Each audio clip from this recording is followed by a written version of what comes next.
Subway and skyscrapers of New York City are similar in some cultural terms, but nevertheless skyscrapers tend to be higher in political, economic, and fewer cultural terms.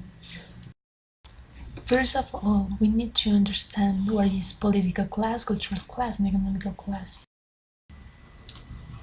Cultural class refers to abstract cultural gains that someone can make because of social background, race, education. The second one is political class. This class is so related to power or influence someone could have over any else. And the third one is economical class. Now, this concept reflects income, wealth, and accumulated anyone could have. In our case, we will talk about two important icons of New York City: skyscrapers and subway.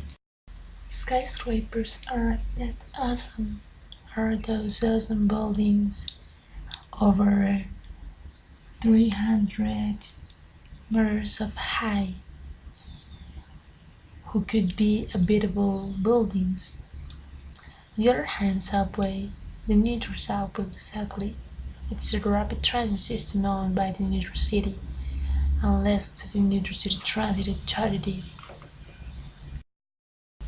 But what are the similarities between New York City skyscrapers and subway?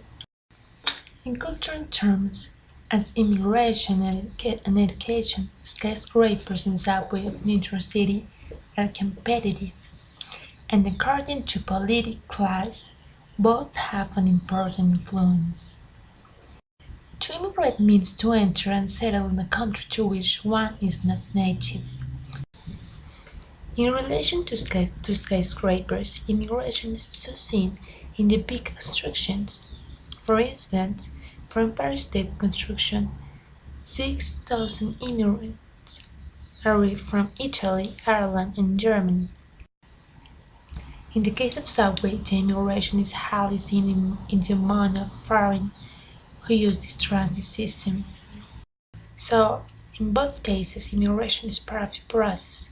For skyscrapers construction and for subway, the people thought to use this transit system every day. Equally, education has been a key factor in both cases. Likewise, the New York City skyscrapers and subway are the result of important studies of architects and engineers. In skyscrapers, Norman Foster is one of the most important architects of times, who built Hearst Tower during the Great Depression. Similarly, Alfred L. Bish is known for his design of New York City's early subway predecessor, the Bish Philharmonic Transit. So, skyscrapers and subway have the necessity of professionals with high levels of education to becoming those important icons they are.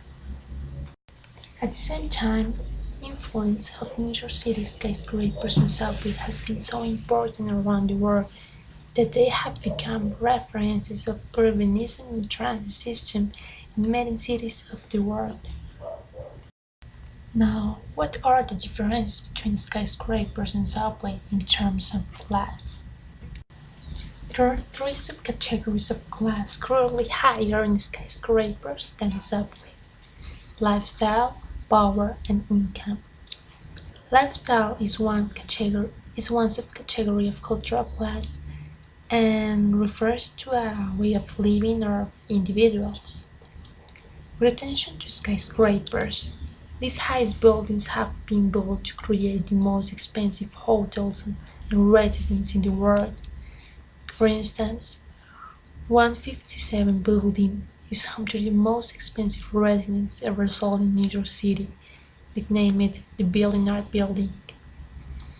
In contrast, the New York subway has a lower profile in order to this transit system can be used for the socialist majority, which means passengers of any class.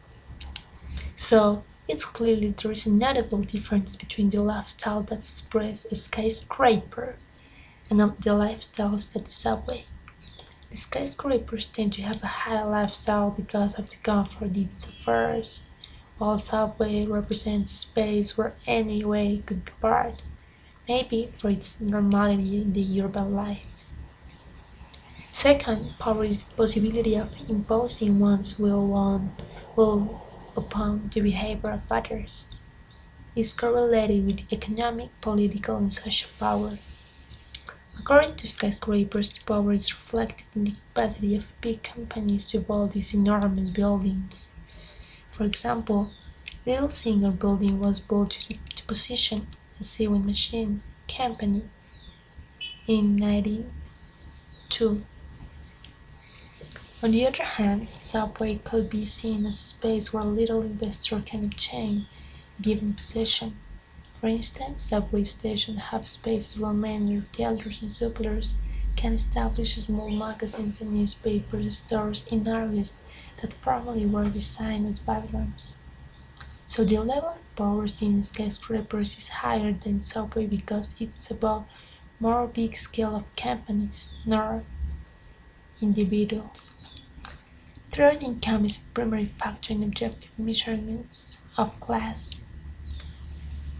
This last one refers to the steady revenue one receives over a set time period, usually in the form of salary waves, tips, or commissions.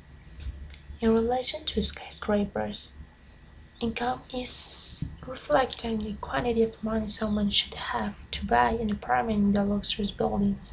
For example, the average price of an apartment in Manhattan has reached a record high of $1.87 million.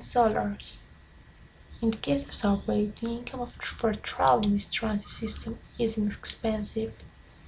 Explicitly, the price of travel on subway's single ride is $2.50 a day,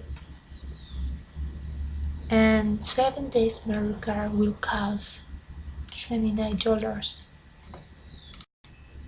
In conclusion, New York skyscrapers and subway are similar in some terms as education, origin, place, and influence, but skyscrapers shows a higher level of class than subway because of lifestyle, income, and power.